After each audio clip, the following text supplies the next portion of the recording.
There we are in the place to be.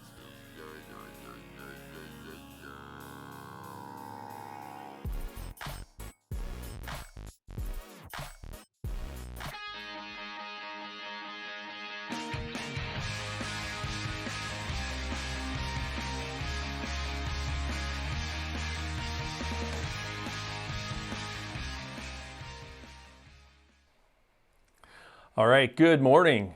Welcome to the Kirk Anderson Show. My name is Kirk Anderson, and this is episode 3. Today, my special guest is Kim Backstrom, who's joining us all the way from the Poland-Ukraine border. I've been practicing the name of her city. It is Hrubieszow. Is that kind of close? Close, yeah. That's a tough one. She said that this is even for people that she knows, they just call it the H city. So the goal of the Kirk Anderson Show is to focus on people and organizations in the community that are making a difference, maybe doing something unique. And we'll also talk about some other things that I enjoy as a business person. We'll talk business and marketing from time to time, maybe some new technology that's coming out. I have a guest lined up for talking about AI, this artificial intelligence that is kind of all the hype right now, and even highlight some of the news stories you can find on Drydenwire. Today's sponsor is Rhett Bozen. He's your authorized AT&T business manager. And if you're looking to upgrade your cell phone or internet, give Rhett a call today and mention the keyword Drydenwire to take advantage of show specials. Since this is Wisconsin, we can focus a little bit on the weather, and you'll find updates on that on drydenwire.com. So apparently we are under a winter weather advisory from 1 p.m. today until Friday morning, tomorrow at 7 a.m. And we are expected to see some rain and snow. Total of accumulations could be anywhere from 2 to 7 inches. I've heard 2 to 5 inches with higher amounts possible. Wind gusts as high as 40 miles an hour, nothing like March snow. We're expected to see this in the central, south central Minnesota and northwest and west central Wisconsin area. So plan on slippery roads, and areas of blowing snow could significantly reduce visibility. The hazardous conditions could impact the morning or evening commute, so slow down and use caution while driving. Kim, I've been to North Dakota to visit grandparents, and when we were there, the only thing that was on the TV, and this was back when Char and I were pretty newlyweds, so probably 20 years ago, was weather. So I feel kind of like I'm putting you in a place, since you're from North Dakota and a farmer, that we're just going to talk about the weather. But be sure to check all the local listings on drydenwire.com. And before we get to my special guest, Kim, let's take a minute to look at our show sponsors video. Are you ready for a new cell phone or cellular service provider? Rhett Bozen's an AT&T authorized retailer and is ready to get you connected. Skip the store and get personalized support at your business or home. Call Rhett today at 715-771-3535. All right. Well, welcome back. If you are joining us live, feel free to ask questions in the comments section, and we'll try and add those to the show. Let's see if I can move. Oh, I don't want to move that. I want to move the comment up here, there. So Gay Magnifici, she is our representative for our area in the State Assembly. She says good morning, and Renee says good morning as well. So today my special guest is Kim Backstrom, and I've known Kim for, it's got to be like 23 years, I think, which kind of ages us, but we went to the same college at Northwestern University. It was a college back then, and that's in Roseville. And she volunteered with the senior and junior high school students at the church that we attended in Minnesota. You first met Kim back in May of 2022, so it's not quite a year ago, but it's been a while. And she told us about her decision to move to the border of Poland and Ukraine, to help with refugees that were escaping from Ukraine pretty quickly after the war started, just like less than a week before or after the war started. She actually moved to the city. Just how many kilometers is it from the border? Like 7 or? Yeah, it's probably like from the actual border crossing, it's about 20 kilometers. Okay. But I think it's like just a few miles from the actual border itself. Okay. So So the as road the crow pretty much flies, it's a little. I up. just did Yeah, Google Maps, yeah, so. yeah. So I wanted to just kind of touch on the history. Kim's going to correct me if I say anything wrong, but you got to Poland back in 2001 on a missions trip you took there, and you fell in love with the people and the culture, and it started to feel a little bit more like home, so much that you went back from 2001 to 2007 and started doing 10-day trips every year, mission trips, and just getting to know the people and the language and enjoying that. And then in 2008 to somewhere around 2012, those 10-day trips became 2 to 3 month trips, which is a huge commitment for people. And Ben Dryden wishes you well, and he says, welcome back to the show. So those 2 to 3 month trips are a huge commitment. So you would do those for several years. And then in 2013, you moved to Poland pretty much full time. You learned the language, you're very proficient in speaking Polish, and have many close relationships. Now fast forward or rewind for us back to February 24th of 2023, after all of the hype from the Russian potential invasion came true and Russia's troops entered into parts of Ukraine.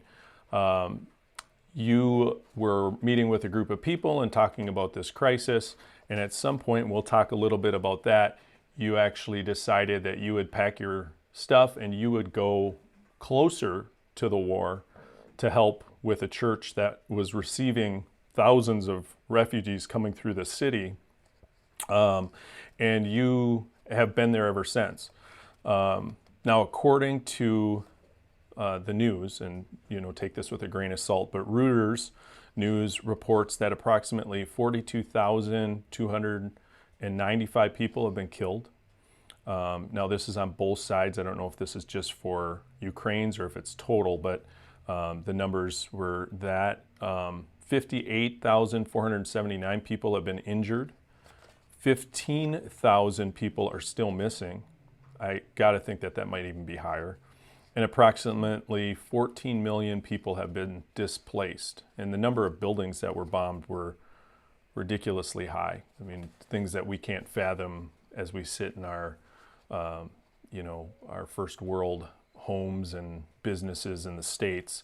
We've never seen that kind of destruction where Ukraine has experienced war since 2014 on a current level, but they've always had some kind of conflict between the European areas for many years. So now,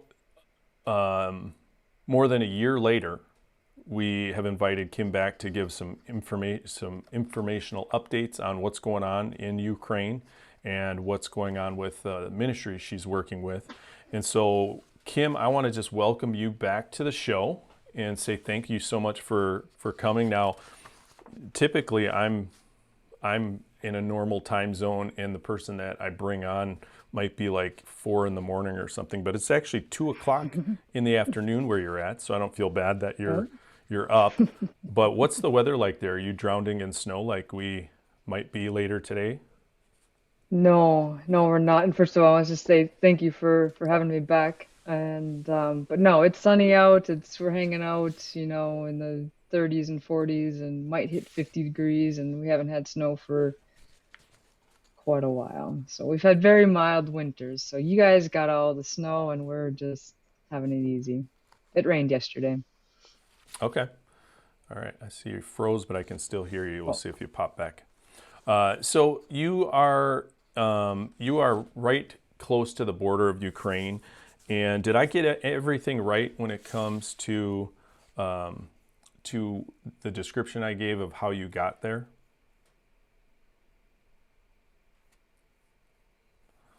Ben, I need help. Kim, I'm going to have you pop back on if you can hear me. So I'm going to kick you out.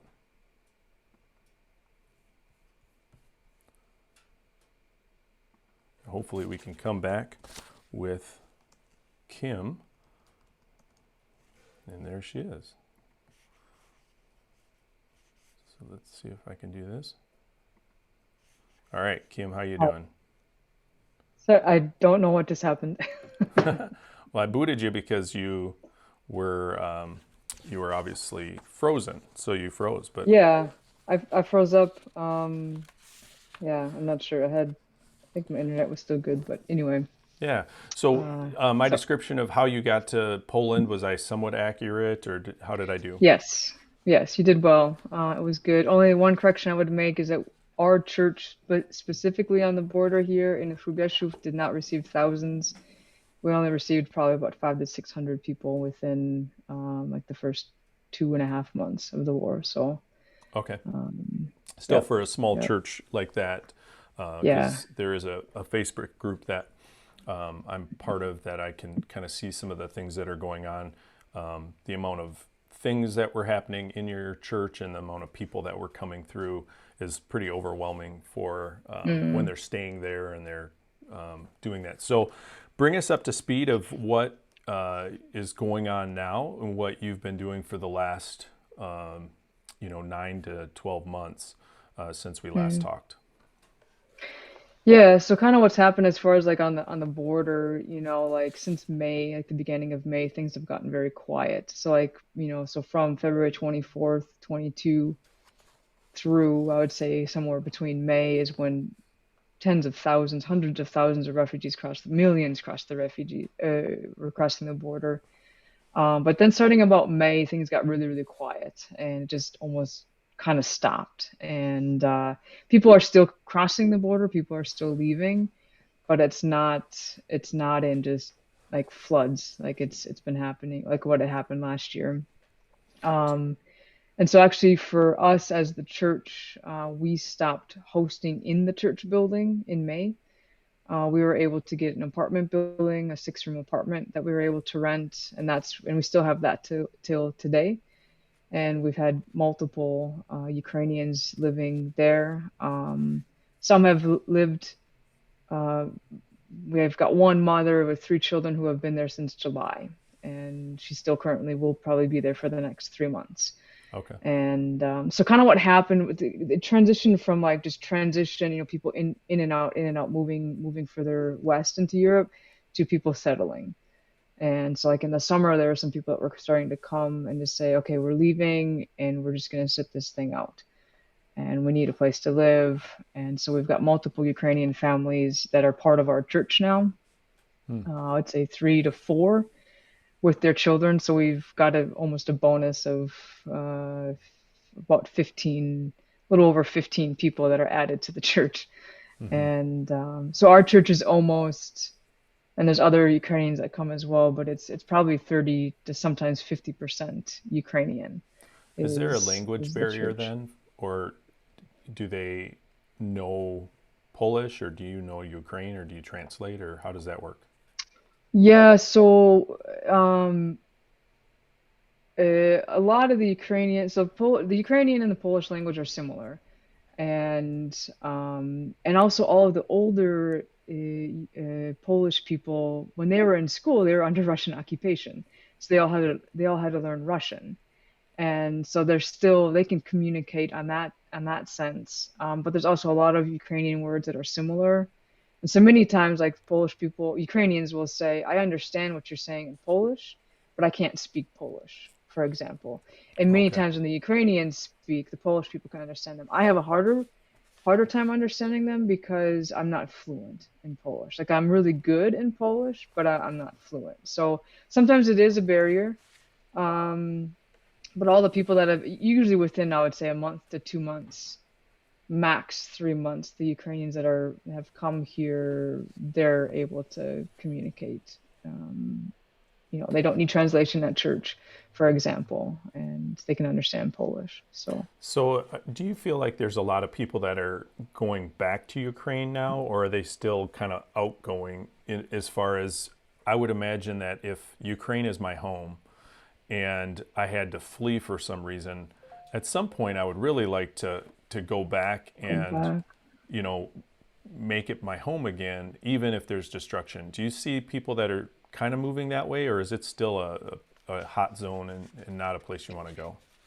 Yeah, I mean, it depends on. So, like, what kind of happened as well in, I would say, the summer and then in the fall, lots, I think even several million moved back to Ukraine because, and that's when, like, with the war, like, everything kind of stabilized. Like, because in the beginning, like, Russia was attacking from the north, they were heading for Kyiv. But then, Ukraine pushed them back out in the spring. And then, in September is when Ukraine started going on the offensive and started pushing back. And, so I think all the other areas of Ukraine, the central, the western parts of Ukraine, because there's a lot of people that fled from all of Ukraine, not Hmm. just the east, not just where the war was happening, or the south or the north, but all of Ukraine, because missiles were hitting everywhere. Hmm. Even my friends who are from Lutsk who have moved here, and Lutsk is just an hour and a half across the border, and they said air sirens were going off in our city. Like there were missiles that were being hit in our city, and they were, near the neighboring city got hit. So it's like we could get hit too. We have no, there's Right. any city, any village in Ukraine can get hit at any point. So that really kind of created that instability. Hmm. And so people left, but then like, yeah, once things kind of got settled down, um, then a lot of people went back. But obviously, there's people who, are from Mariupol. Hmm. They're not going back. They Right. can't go back. There's There's people. nothing to go It's back all, to. yeah, and they can't get back in. And even people in those occupied areas, they can't cross into Ukraine. Like Hmm. Russia will not let them. The army will not let them cross into Ukraine. In order for them to flee, they actually have to go out through, say, Russia and come up through the Baltic states or through Belarus into Okay. Poland or something like that. So yeah, there's been a lot of people who have gone back. There's other people that are just still sitting, and saying, "Hey, I've got kids. Like I want to protect my kids," and so different things like that. There's kind of So, both things. yeah, I think, in America, we have media, and some people would say that the media is biased or that you're going to see what they want you to see.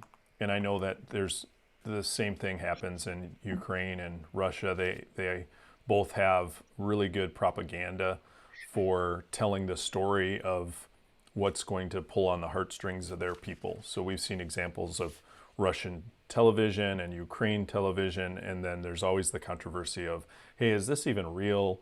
And then we have to kind of figure it out. So I love that we can have someone that's sitting on the border doing things to get kind of an insider look without that biasness. And of course, Dryden Wire is not biased at all. So we're getting this right from you.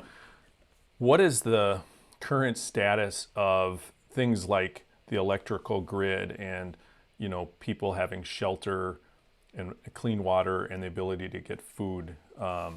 Is there, I'm assuming, areas that are pretty normal, and then there's areas like Mariupol that are just occupied or destroyed by the massive influx. But how much of Mhm. the country is actually like in a war torn state versus people are just still going to work and things are relatively normal?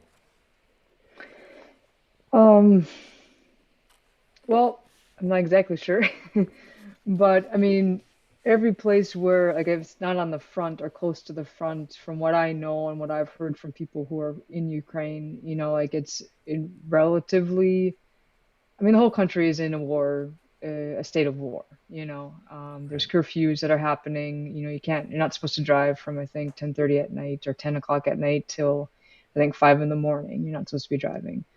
And that's still on till today. And you know, there's lots of people who don't have jobs because they lost their jobs, and there's still lots of people who do have their jobs, and life is still functioning as normal as possible, despite you know, fighting a war. Right. And what I've heard is, you know, like through the winter it was very difficult because Russia was targeting the energy system infrastructure, and lots of people were without power. Every day they were without power for certain amounts of time. My friend Maya in Kiev, from Kiev, I just was happened to give her a ride to the airport a couple weeks ago, and she said that the longest period of time they were without power was only 48 hours, Mm. and which is is a miracle considering the fact that they were just being hammered every week to 10 days with massive missile strikes. And she said for the last couple of weeks they've had power nonstop. Oh, And good. so that's really just like just a miracle, you know, that almost all of Ukraine has had power nonstop, except for there's some areas you get closer to the border, or not to the border, you get closer to the front, and they don't have power. They don't have electric. They haven't had power or electricity or water or heating or anything like that for months. Like Hmm. they have nothing. So, do you I think mhm. with the warmer weather coming and winter kind of succeeding, that the are people nervous that the war will pick back up? And because it's not fun to fight a winter war. I mean, if you've ever gone camping in the winter, it really is not a fun thing. So I'm sure that they hunker down and don't do a lot of battle. Is that a concern that, you know, it's getting warmer, it's a little less drudgery, and so that might pick things up again, or are things stabilized? Mhm. Yeah, so I mean, actually, what happened, like in February, Russia actually did kind of launch a major offensive, and it was on the front. It was in Bakhmut. I don't know if anybody's heard of the war happening in Bakhmut. That's like the hottest point on the entire front, and Russia's been trying to capture this city. Used to be 70,000 people, and now it's only just a couple thousand that are left. They've been trying to capture it for the last 8 months, and they haven't succeeded yet. And there's another city just a little bit, I think, south of Bakhmut. I forget the name. It's something with a V. And Russia again launched tons of soldiers and tanks and all kinds of stuff like that to try to attack that and try to break through, and they did not. Um, but there's been lots of talk of when spring comes of Ukraine launching a large offensive, and Hmm. lots and lots of equipment. I just saw a video that somebody posted that I think they're the Abram tank or the Leopard tanks, just a whole pile of them by a Polish. I don't know where the city is, but it was a Polish train station that these tanks were heading. I'm sure they're heading into Ukraine. Hmm. And so lots and lots and lots and lots of stuff have been going in, and I'm sure it's all, you know, the Ukrainian soldiers have been getting trained. There's many Ukrainian soldiers in Poland getting trained in other countries in the UK, and I don't know where else, but I think all of just a major offensive is gonna happen. Hmm. Probably both sides are planning it, but I know Ukraine is definitely planning for sure.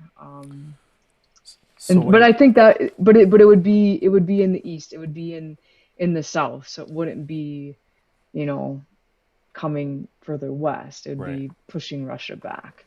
so as you look around, because you've been able to go into Ukraine a couple times for different things, are you bringing supplies there to certain people, friends, and things like that, as far as like things that they need that they can't get, or what is your are you going to visit, or are you actually bringing things over as part of like a humanitarian type thing?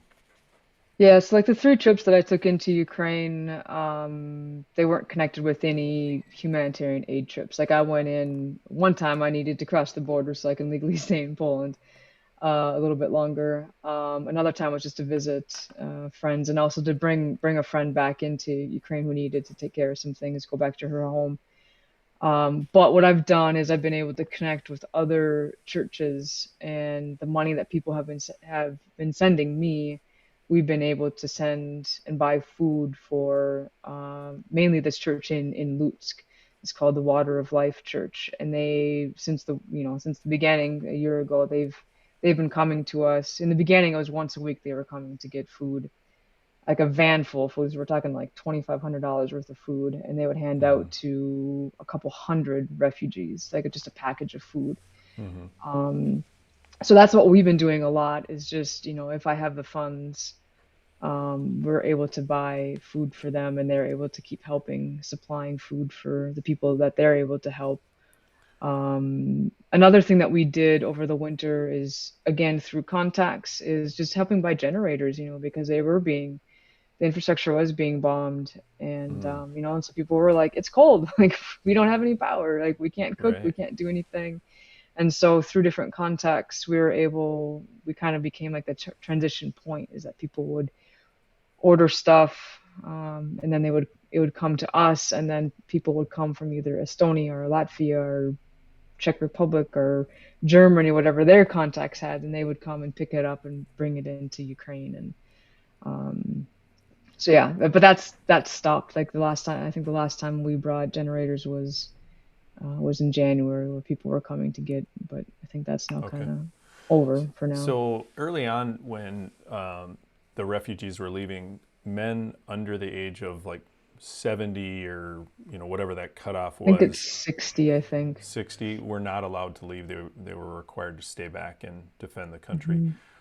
Is it different in Ukraine now as you are in these cities or wherever you might be? Is there an absence of men that are of fighting age? Is it kind of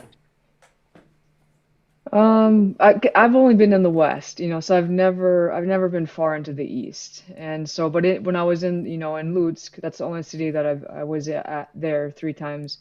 And like I would see, military age men walking around in camouflage clothing. I would see soldiers walking around. They didn't okay? have guns. Some I think had guns, but the other ones, they're just prepared in case they get called up, I'm assuming. Hmm. But I did have on Sunday, there were some guys that came from Chernihiv, which is northeast between Kiev and the Russian border, and that's where we have a contact. They come through and stay overnight at our place and go to Germany to pick up humanitarian aid and go back.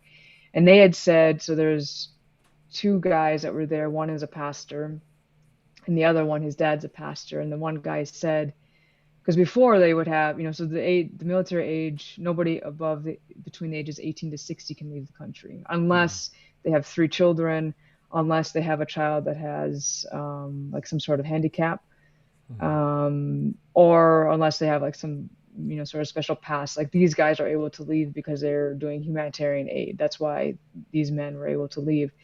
But they also said that pastors were excluded from that list. But they were saying now that some pastors are being called up to be able to go to the front or Hmm. sign up to the military. And so this one guy had said, his name is Oleg. He said, actually, I was talking with his wife, and she said that like there's not a lot of men in our church anymore. Like a lot of them are serving. So in certain areas, I'm sure there's not a lot of men. Hmm. Um, I can't confirm that because I don't know. Right. But when I was in Lutsk, I mean, there was plenty of men there. Like they weren't being called up. It's But interesting, if you watch some of the stories that have come out, because now news agencies are doing documentaries and they're embedding photographers and photojournalists and stuff in Ukraine during the fighting, and then they're interviewing some of the people in the military. Many of their interviews are women that have military experience that are leading troops into battle and have either been captured or they're telling their stories kind of post these different time periods, because we're well into over a year of this fight.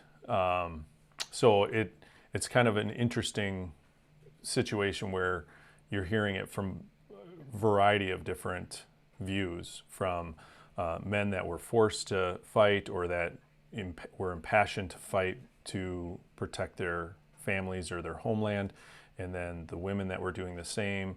And then we've seen an influx of people leave from the United States or the UK to go and fight alongside of Ukrainian fighters. And we had an individual in the news, I should have probably wrote down his name just to honor him, but there was an individual from a neighboring county of ours that was actually killed in action in Ukraine. And so his parents had talked to the local media, but he was an ex-military individual and felt the call to go back and fight for someone's independence, and was killed in action. So that was a sad deal that we just saw not too long ago here. And I think that there's probably not as many Americans over there fighting, but there are a lot of people that join I don't know what the name of the fighting force is, but it's basically like the militia, in terms of you're not a Ukrainian, but you're fighting alongside them. They're embedded with them, and they're using their training to assist. So, well, one of the things that I think is unique about what you're doing is that you're doing it because you feel like God has called you to Poland. And so back when you moved there full time, it was to work with camps and do basketball and work with different people. And then back in March of last year, over a year ago, you moved to the border. So how is your faith and after seeing the things that people can do, that humans can do to each other, and the destruction as you watch videos of bombed out buildings and homes and bodies on the street, how has your faith been tested through this process? Like what's either challenged you or strengthened you?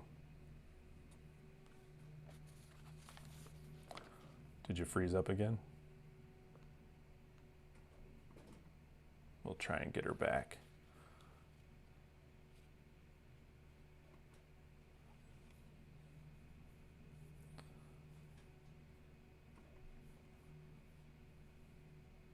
All right.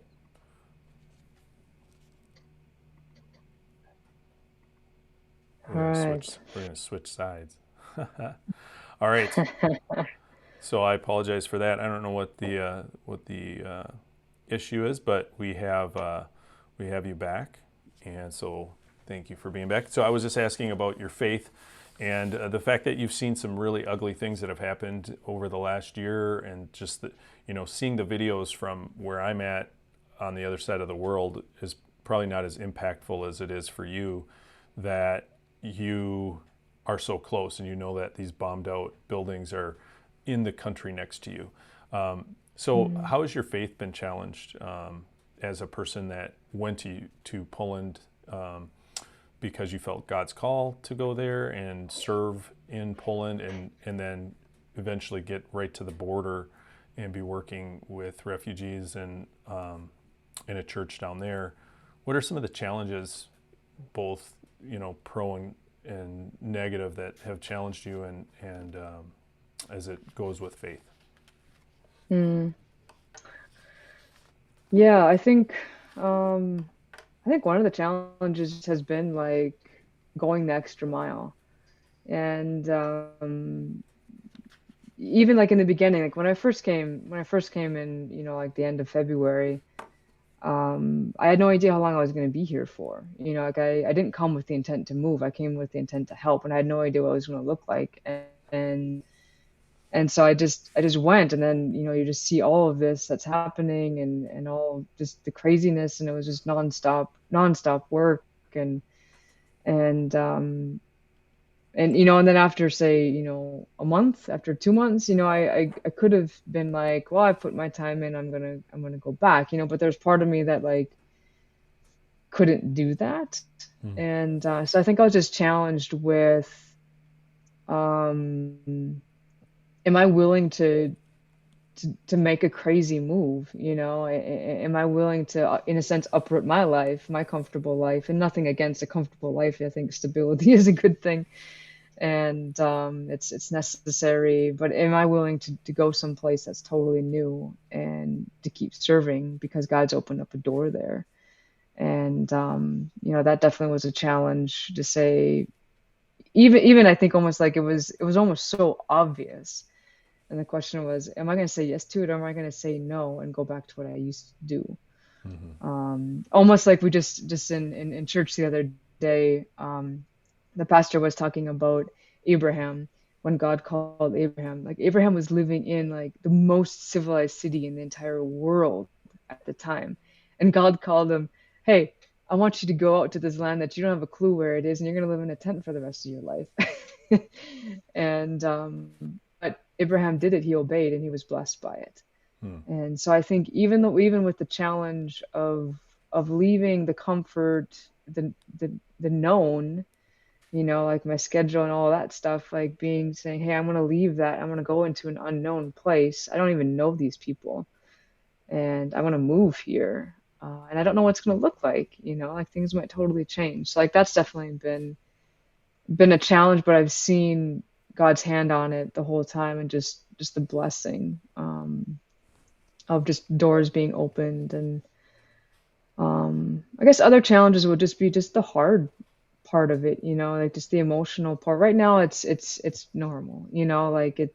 But last year, you know, you're seeing every single day, you're seeing women and children and maybe one suitcase or a backpack, you know, and like, and you know, and you're hearing their stories, you know, like I even in January, our church we did, because January 7th was Ukraine's Christmas Day when they celebrate it. And so we organized for the Ukrainians that are in the area, like, hey, we're going to do a Christmas program for you. You're welcome to come to the church. And so I ended up going to drive and pick up a lady. And I asked her, you know, I'm like, you know, obviously the story, you know, like the questions are, where are you from?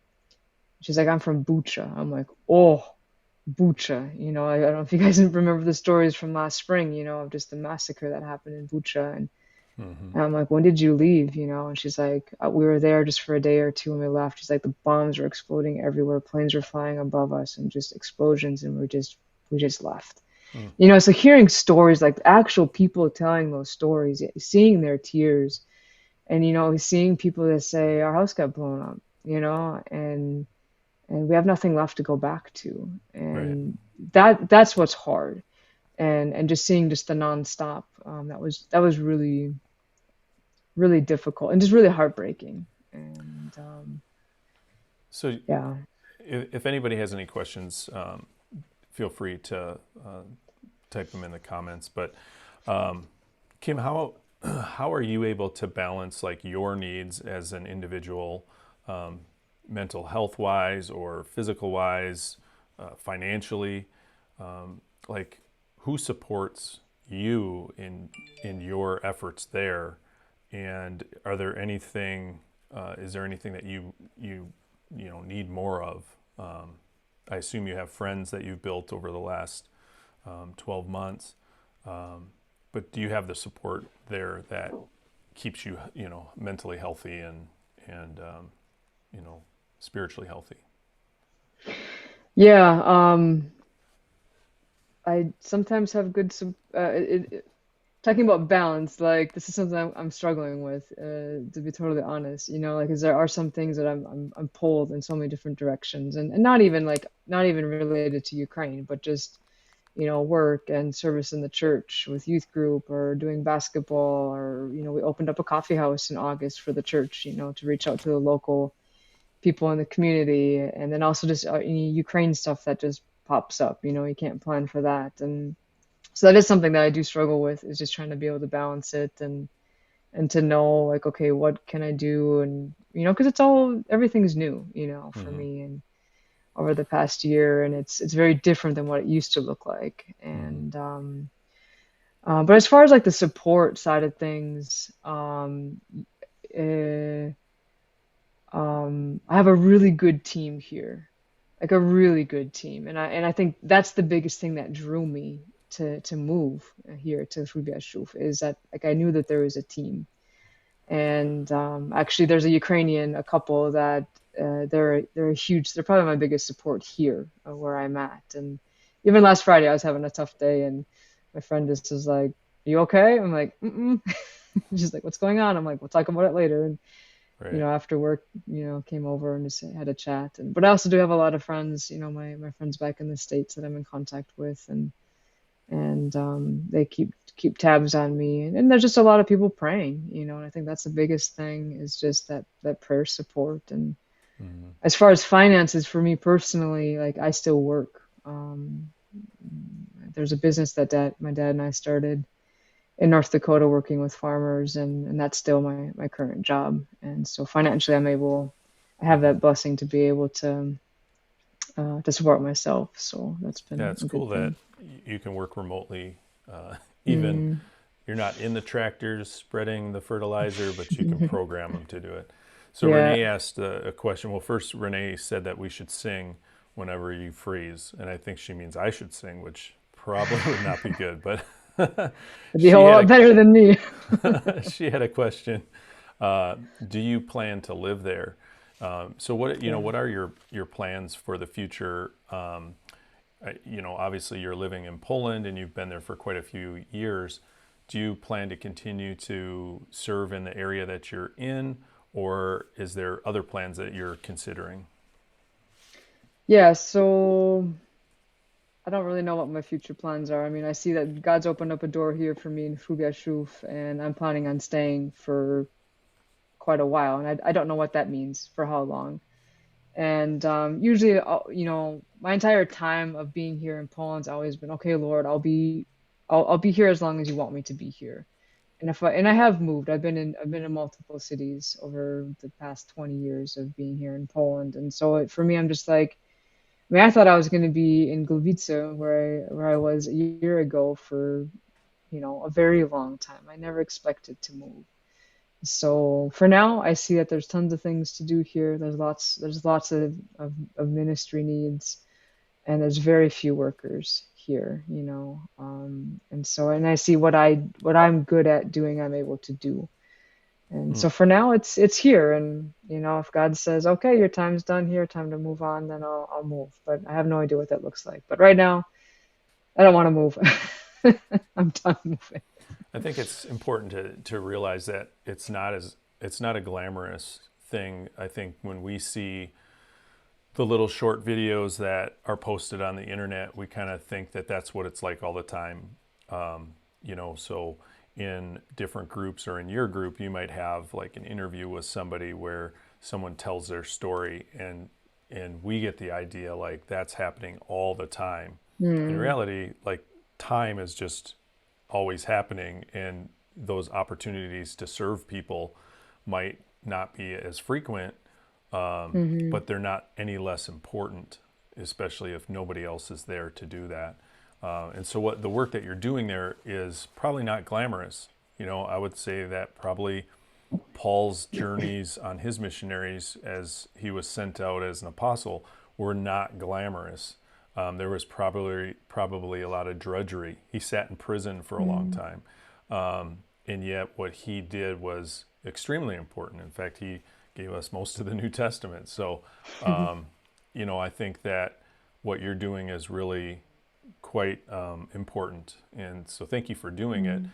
I know there's political things. We have certain groups that don't say a whole lot favorable about the government, just like people complain about our president or our Congress. There's people who see Ukraine as corrupt and might even say, Kim, why are you trying to help Ukraine? Hmm. And it's not really that you're helping Ukraine, you're helping Ukrainians, and Hmm. you're sharing the good news of the gospel with them, which is such an awesome opportunity for those people that are coming out of that area. And so we have to put politics aside. We don't all have to agree with whether or not the leaders are right or wrong. And I think that even the Russian soldiers who are fighting, many of them probably don't want to be fighting. They were, feel tricked into this. And if there was an opportunity to share the love of God with them, I would hope that Christians would do that as well. But what are some things that you would encourage people who are considering, maybe there's someone who's watching this that are saying, man, I've thought about being like working with refugees or doing something. How would you encourage them to check it out or to maybe get involved? Are you frozen again? I think we're frozen again, so I'm going to disconnect and see if she'll call me back.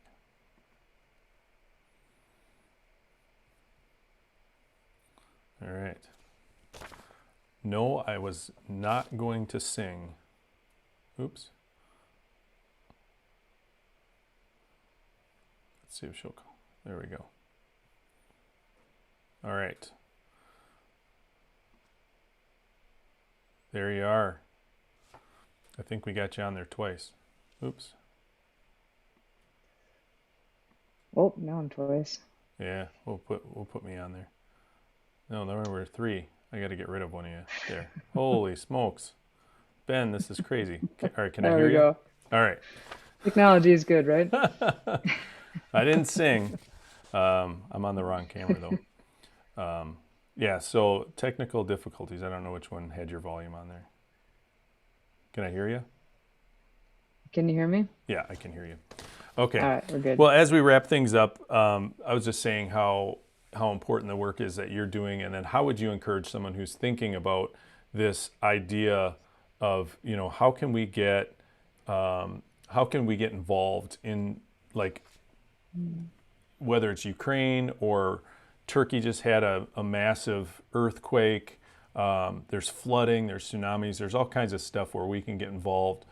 How would you encourage someone who's thinking about it to just, like, test the waters out and see if it's something that they might want to do?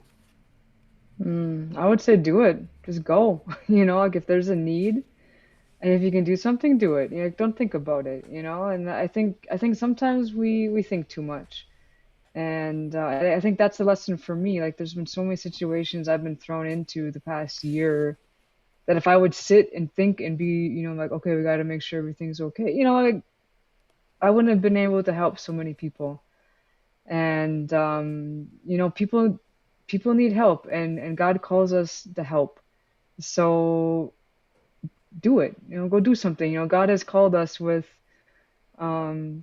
do good things, and He's called us to action. He hasn't called us to just sit and talk about doing something, but He's called us to action.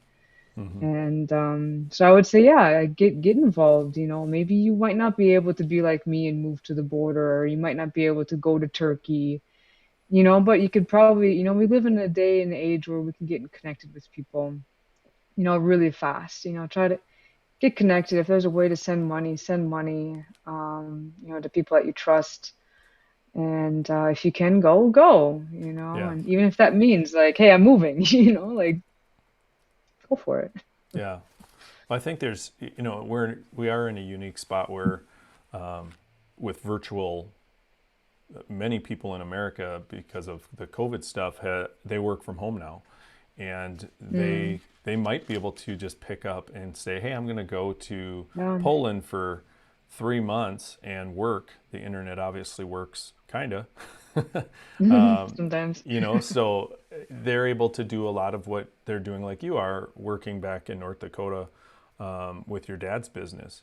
So, I think, I just want to thank you for coming on and just say, you're doing an awesome job there. I know you probably don't get all the support that you need or, have opportunities to get the encouragement that you need. So hopefully, I can encourage you and say, good job, well done. Renee asked another question. She says, is there a pen pal thing? I think that might help. And if so, how can we write to them, I suppose the refugees, for support and maybe to help them smile? Is there any way to reach out to people? Is there is there any pen pally type stuff, or could they send something to Um, your church hmm, and pass it along? that's a good question. I've never thought about that, and that's never actually come up. Maybe Um, you could have a board with letters and things from people, and as people yeah, I pass mean, through. I would even, yeah, and maybe, I mean, well, like, we don't have anybody coming through anymore, but I mean, we could get it. Here's the thing is like we've got a couple people that there's always humanitarian aid trips happening all the time in Ukraine. The Ukrainians are reaching out to their fellow Ukrainians. And like if somebody wanted to send something, like they for sure could send my direction and then I could just give it, when Roman goes through, I could give it to him and they could pass it on or yeah, there's ways that we could get it to people. We can even get it to the front if we wanted to. Yeah. Um, Well, I'll put some so information in the chat or in the mhm. comments with your contact information. Um, but I want to thank you for helping to inspire people. Hopefully, seeing we talk about Jesus with skin on, and we don't always see the good that happens. And so thank you for sharing that and just letting us know about the things that are happening in Poland and Ukraine. And this is probably happening in countries all over the place, actually, as people step up to help. You do have a Facebook group, and people could look you up online Mhm. and follow that Facebook group. It's kind of by invitation only. So if you join the Facebook group, someone will moderate your access to it because there might be sensitive conversations or things that are kind of personal there. So people can also give. You said that there was a PayPal address that people could send to if they wanted to send a donation to the efforts that you're doing. They could send it to kimb.par, kimb.par @gmail.com. And if they go to PayPal and they send money to that email address, it'll get to you, and that'll be used for Mhm. what you're doing there on the border.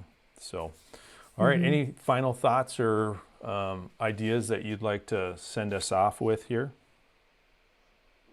I guess I would just say, just remember to pray. Like that's one thing that, prayer is so powerful.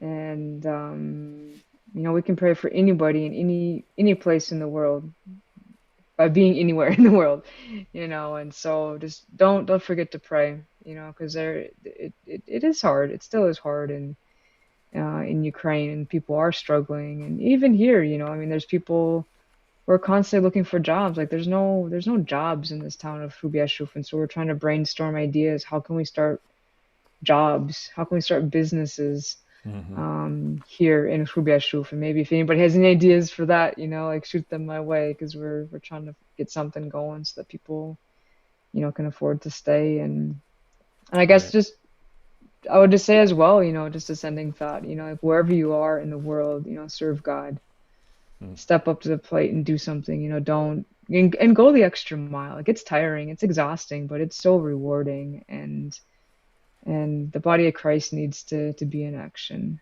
And Mm. yeah. Yeah. Well, good words. I appreciate everything that you've shown. I'm inspired. I would love to see people in our community reach out and send a donation or send an encouraging letter to a refugee. I know, it's always special as a firefighter when the elementary school, after we do our October education on fire, the second grade and third grade class will draw us pictures and we'll hang them up in the fire hall. And it's always fun to get that thank you from people Mm. because we don't always get to see the end result of the things that we do. We a lot of times deal with the tragedies, and so if there's a way to encourage those folks, I certainly hope people will do that, and we'll put that in the comments. But we want to stick to kind of the schedule, and so I want to just say thank you. I want to say thank you to our show sponsor, Rhett Bozen. Again, he's the AT&T authorized retailer in your area, and you can skip the store and get personalized attention for your next phone or cellular service upgrade, remember to mention Dryden Wire to hear about the show specials. And on behalf of Dryden Wire, I'm Kirk Anderson, and Kim, thank you for being here. You're watching the Kirk Anderson Show. I hope you have a great day, and we'll see you next time. Are you ready for a new cell phone or cellular service provider? Rhett Bozen's an AT&T authorized retailer and is ready to get you connected. Skip the store and get personalized support at your business or home. Call Rhett today at 715-771-3535.